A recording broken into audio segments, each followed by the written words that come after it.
Hi, welcome to my channel. It's Pauline with orbs and souls, spirits. Today I want to talk about the first time I heard a voice, and some of you have already heard voices, right? I'm assuming, because I've heard a lot of people tell me that they have in crowds. That's where they're hearing them, is in the crowds. And when we were out west living there and I had two children, my husband had transferred back to the other coast, and we saw a house we really liked, but it was going to be a couple months away before we could move into it. So we ended up renting another property, and it was a beachfront house. And it was somewhat weatherproofed, but not that much. And it was very tiny. So at that time, I had a 2-year-old and a 4-year-old. And, they always had to have somebody around them so that they didn't go in the river. Because we were right on the river, actually. So I had never heard a voice before. But one night when I was sleeping, and everybody was asleep, it was about 1:30 in the morning, I guess. And all of a sudden I heard, "Mom." And I was like, "Huh?" And I went back, started to go back to sleep, and they said, "Mom." And I didn't recognize the voice, but I thought, oh my gosh, that's one of the kids. Like, I don't want them getting up and falling down the stairs that was between the two rooms. So I got right up and went to their room, and they were sleeping. Nobody was even moving. And I thought, where is this voice coming from? So eventually, as I stood there, I heard, "Mom." And it wasn't coming from downstairs. It was coming from out their window. And their window was open about, oh, yay much. And when it called the next time, I looked out and looked to see with my flashlight, is there anything, any kid that's missing anywhere? Nothing, not a thing. Needless to say, I sort of freaked out because I've never had this before. And that was one of the first times that I actually heard my name, Mom, called. So after that, I went back to bed and closed their window. I thought, I don't want to hear that again. No, it scared me to death, literally. So I went back to bed, told my husband in the morning, and he was like, "No, you're probably the wind through the trees." I'm like, "There's no big trees next to the house." But I said, this Mom was as clear as day and night. I always kept it with me because I wasn't sure, like, who said it, what they said. I don't know how that happened. I mean, you couldn't hear anything but the water outside, but you never heard the Mom. It was just like they were standing inside the room. So anyway, I stayed freaked out and kind of tried to forget about it, and eventually I did.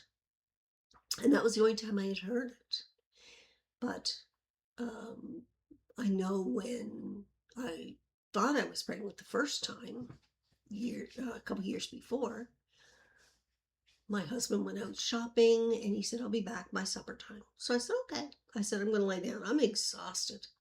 So I laid down and I fell into a deep sleep. And it was shortly after that I heard the front door open. And when the door opened, I could hear the footsteps coming up the stairs. And I was starting to try to wake up, thinking, oh my gosh, like I've really overslept because I was exhausted. And then it came into the room and stood over me. And it was him. And I was like, "What did you do? What did you buy? Anything new?" And then I just kind of popped my head back down and not a word. Never said a word. And after that, it was like, poof, gone. So I began to think like, well, what happened there? But then I thought, that was just him. He wants me to go back to sleep. So I did. So then it was about 5:30, I guess, that I'd already been up for about an hour and puttering around in the kitchen, and I heard the door open again. And he said, "Where are you at?" I said, "I'm upstairs." So he came up to the kitchen and he said, how was your sleep? I said, "Well, you knew. I mean, you were there." And he goes, "No, I wasn't." And I said, "Well, I heard you. And then I opened my eyes. You were standing over the top of me." And he was like, "No, I wasn't. I'm just coming home now." And he had his bags in his hand and stuff. And I thought, well, isn't that freaky? How did that happen? But I really tried not to think about it or give it any thought. That was the end of it. At that point, I bet you it might have been within 2 days, I started to feel really weird. And I thought, something's not quite right here. He said it wasn't him. I believe it. But I think I'm pregnant because we were waiting for, back then, the pregnancy tests to come back. So we were waiting, and all I could think of was, it's a boy. It's a boy. And in my head was running, call him Adam, call him Adam. And I thought, really, I never thought of that. And I'm like, where did that come from? And again, it was before I had actually been seeing spirits and all that. So it was years before that. And I began opening up and thinking, okay, I know his name. I'm going to call him Adam. And it was like almost like a surprising moment. It was just like, okay, let's call him Adam. So we were sitting there. I found out later on, by the way, 2 weeks later, yes, I was pregnant. And my husband and I talked about it. And I said, I think I have a name for him. And he said, what? I said, Adam. I'm going to call him Adam. I've been calling him Adam. And he goes, well, how did you know it was a boy? I said, I don't know. I just think it's a boy. But I said, his name's Adam. And it was kind of funny because my husband goes, oh, I like that name.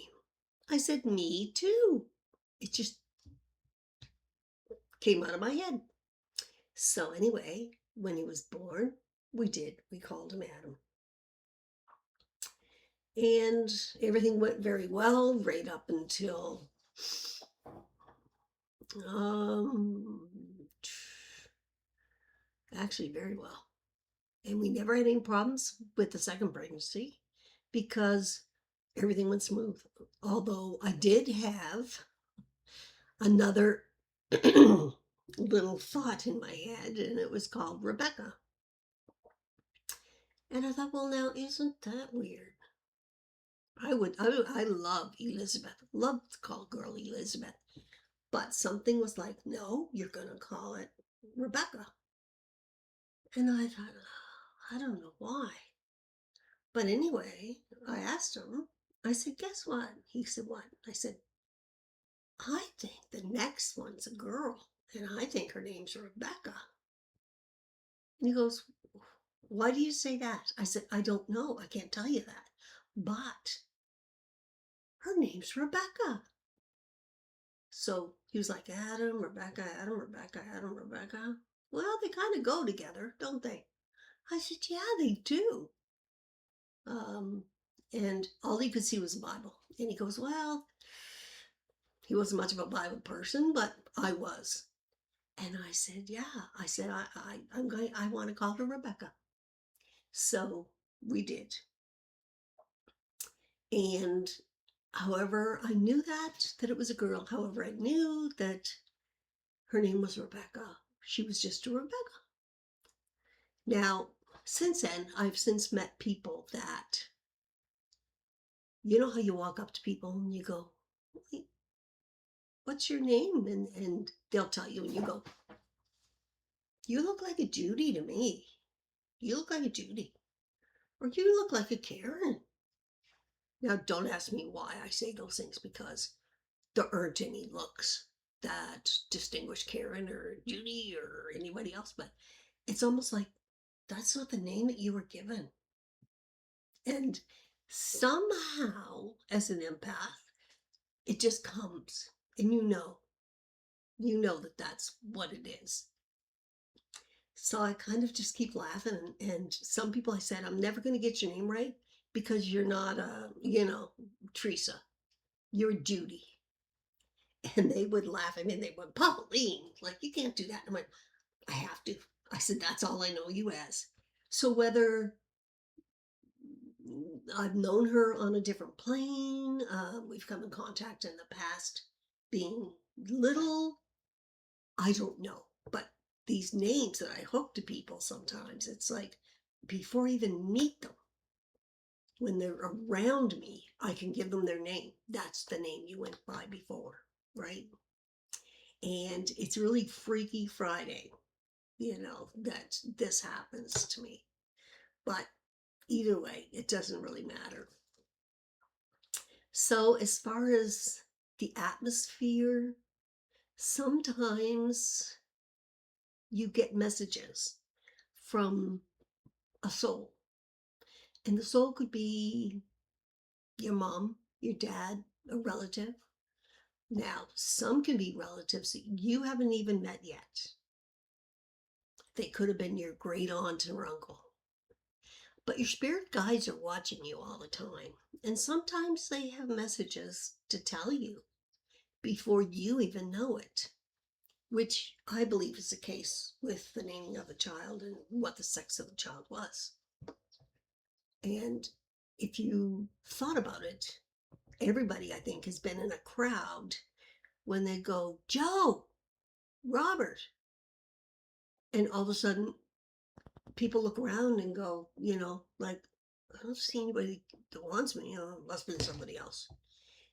And actually, I believe it is a soul, someone that loves you, but somebody that's calling your name either to stop you in that minute and for you to look around, rather than proceed where you're walking so that you don't have an injury. You aren't encountering the wrong person at the wrong time. Okay? I always now take those steps because this is something that's I've started with since I was 3 years old, is paying attention to what was there. And it's not always me in my head. You're not crazy. It's just like being telepathic. You actually receive the incoming messages. Now, some people can't relax enough to receive those messages, but you do at night.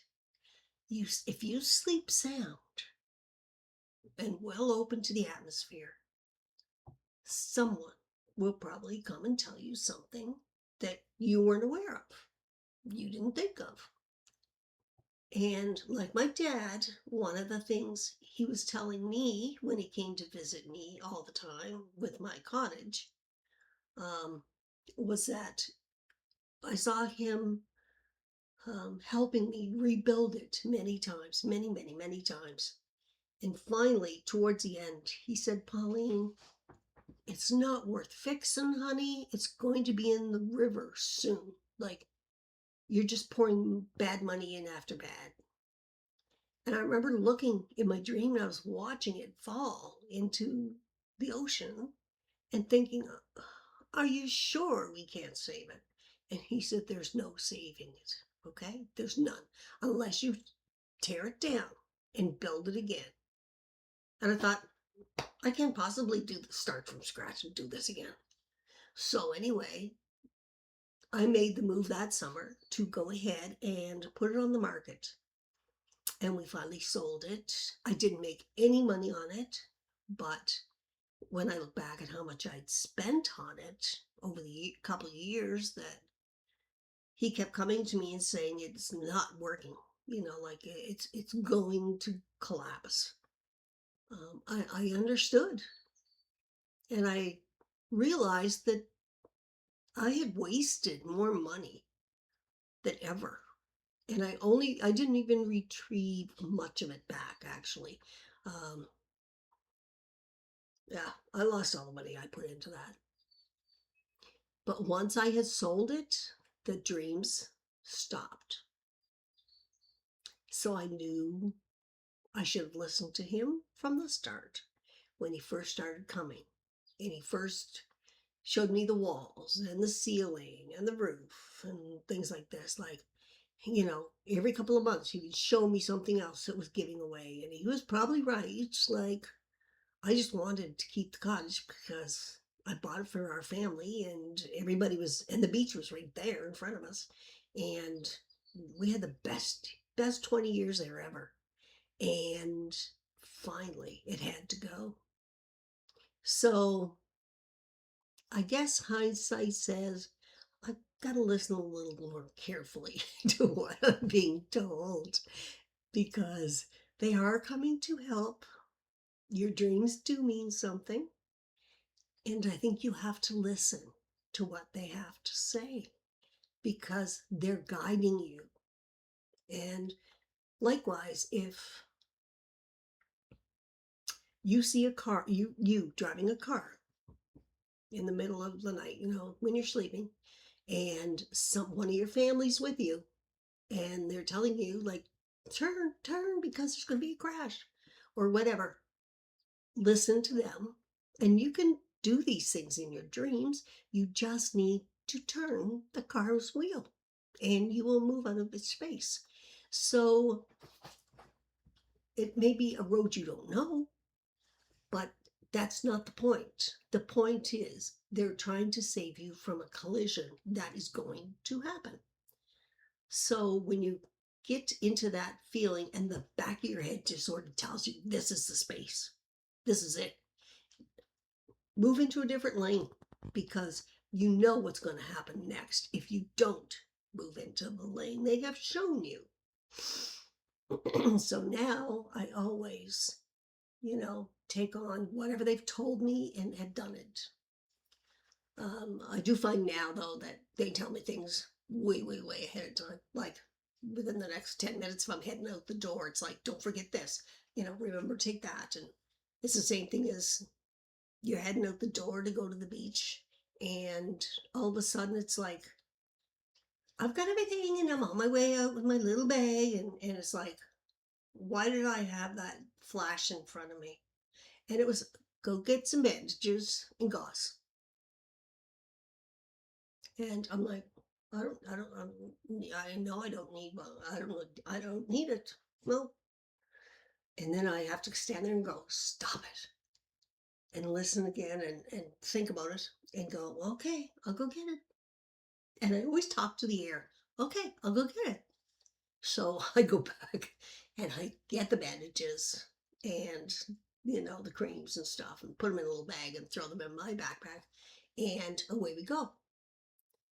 Lo and behold, there will be an accident where somebody gets cut, needs the bandages, needs the dressing, and blah, blah, blah, blah, blah. And then they go off on their merry way. If I didn't have that, it would have been kind of a little more upsetting because the child would have been screaming, the parents would have been screaming, and, whatnot. And as a nurse, I can do this. Especially an intensive care nurse, I can do this. I can fix all these little problems. But it's when I have to listen to what's being told to me. And when you open your mind, this is what happens. So it's kind of not even a deja vu. It's a matter of they will tell you what you should do next because they see something you don't see ahead. All right? If they delay you because you can't find your keys, it's delay for a reason. You may have had an accident. They're slowing you down. They want you to think. So keep that in mind, that those are things spirits and souls tell us. So we need to be mindful of what they're trying to get through to us. And everybody has that capacity to listen.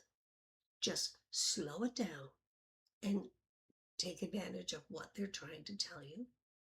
Eventually it becomes very clear when the thing on your mind says you need bandages, you need whatever, or you're going to need a pair of scissors, you're going to need a blanket, whatever they're telling you, that's what you're going to notice. And you stop, you do what you're doing, and see how it works. Now, if you have any questions or if you have any thoughts, I'd love to hear them. All questions will be answered. And if you could you possibly hit the like button and um, subscribe so that other people can also get the offering that I have and the understanding as to who's out there, what's happening, and how they can get help as well. Much appreciated, and thank you, and we will see you again.